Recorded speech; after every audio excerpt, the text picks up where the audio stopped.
Based in America and Korea, this kind of larger Korea state has invaded.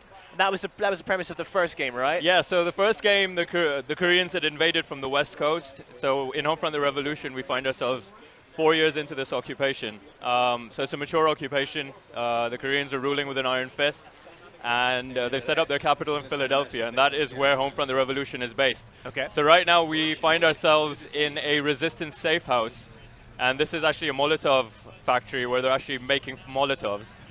They don't have the same equipment and tech as the KPA, the Korean People Army, does.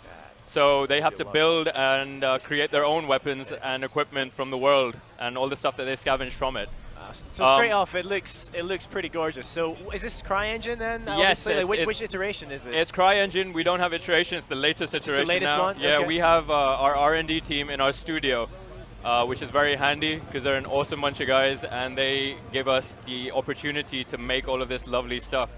So right now we're taking up the action. We've just been called out on a mission against the KPA.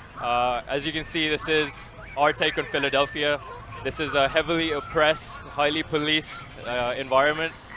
The KPA are ruling with an iron fist, and the population is not very happy. Yeah, that guy's got his own way of protesting. Yeah, he's about to get taken out. There you go. Oh wow, yeah, it was pretty brutal. Yeah, so there's a lot of interesting stuff in the environment, and like I said, right now you've just been called out to a mission with some friends to go take out a police station that the KPA I can see some of your friends like scampering across the roof there. Yeah, okay, so those are some of your resistance buddies.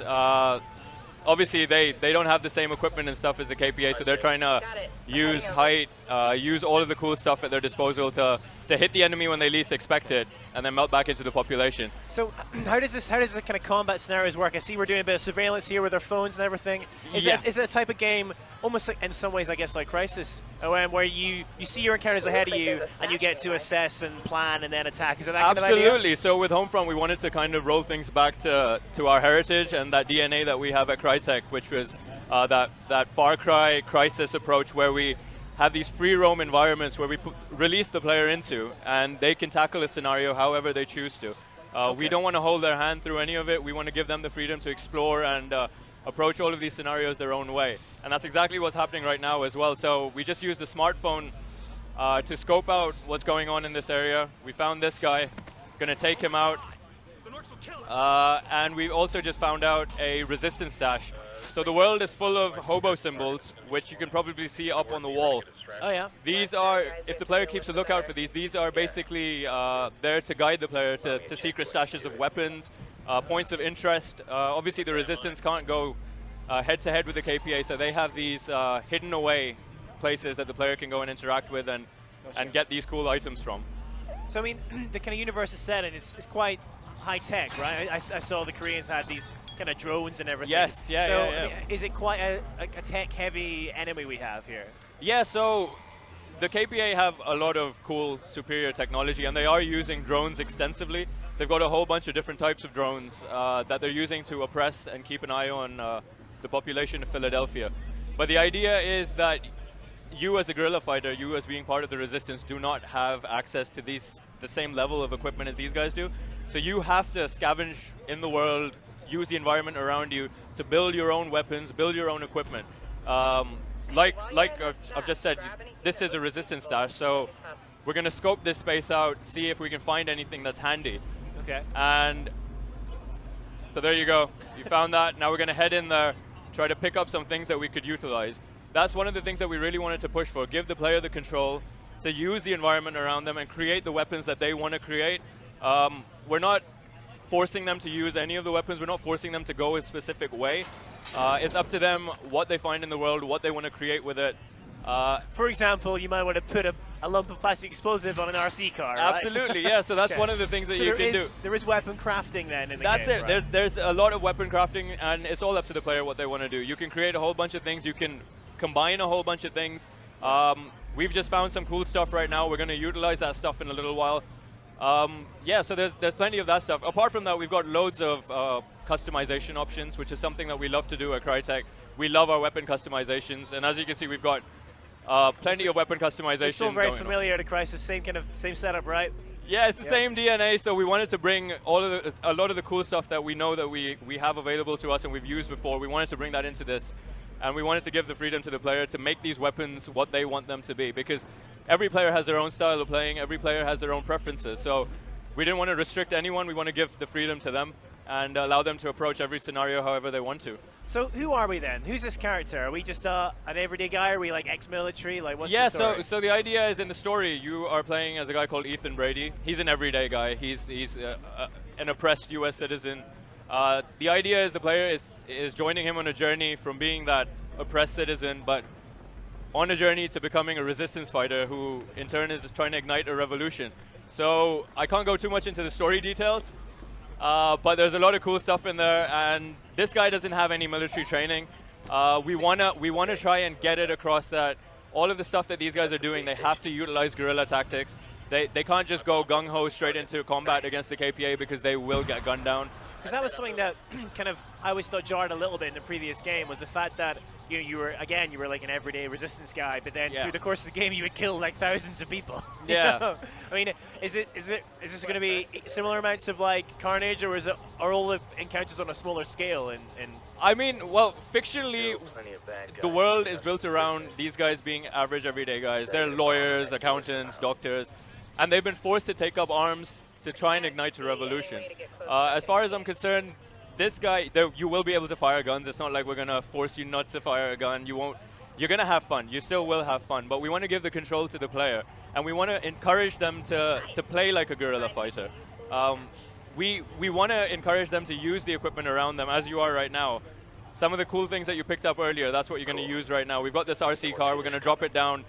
We're going to build some explosives, combine that in this. This is all part of being a guerrilla fighter.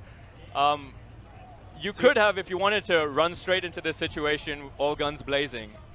There's nothing wrong with that. We're not saying that that's a bad thing to do, but it's definitely not the smartest thing to do. This is just one scenario, one way of approaching this mission.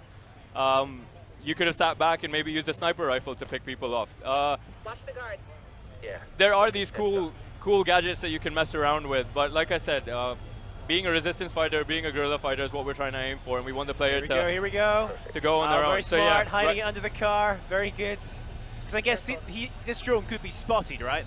Yes, if you didn't have this cover over you, you would be spotted. So we're utilizing what's going on, and we're just driving this RC car up to this door, which will help us breach the police station. Okay. So now that he set that up, he just has to make a call, and all guns. Everyone's gonna go off. Come on. There we go. So now he's done it. So all hell should break loose now. Get into proper combat. All right, so we've got like some classic cover mechanics. Yeah, so we've got cover mechanics. As you can see, we've got shooting over the top. We wanted the gunplay to feel like you are a resistance fighter. So we've got all of this hiding behind cover, shooting without looking. You're going to utilize things like Molotovs. There's a lot of cool stuff, and again, this is one of them. And the KPA we've got a whole bunch of different KPA. So there's a heavy who's going to show up any second now. So what system are we playing this on now? Is this a PC build? Is this PS4? Yes, so this is currently a PC build. We're focusing on next gen as well. So this is PC and next gen, which as a developer was fantastic because it allowed us to utilize the power that's available from those systems and not have to worry about the quality difference. Because the CryEngine for us is a massive tool that gives us the flexibility to translate our game onto all of these platforms and get the best out of each and every one of them. Yeah. So the CryEngine is a fantastic aid, and it helps us get the best out of each and every platform we develop on. So this looks like quite a big area. How's the world set up? Is it in different sections of the city that you travel to through loading zones, or how's it all fit together? So right now what we were just playing in is a yellow zone. We've broken Philadelphia down. Fictionally, Philadelphia has been broken down into zones. Right, okay. The KPA have set up these zones to basically make it easier for them to control the population. So we have yellow zones, which is what we were just playing in, and this is basically a ghetto. They have several of these ghettos split out all over Philadelphia. This allows them to concentrate the population into one zone and then keep an eye on them. So if anyone steps out of line, they can deal with that problem straight away. Each of these zones has its own character, its own feel. We've just come into the red zone right now, which is more of a bombed out, neglected kind of place. It's a lot more expansive. As you can see, there's a lot of burnt out row houses. It's very expansive.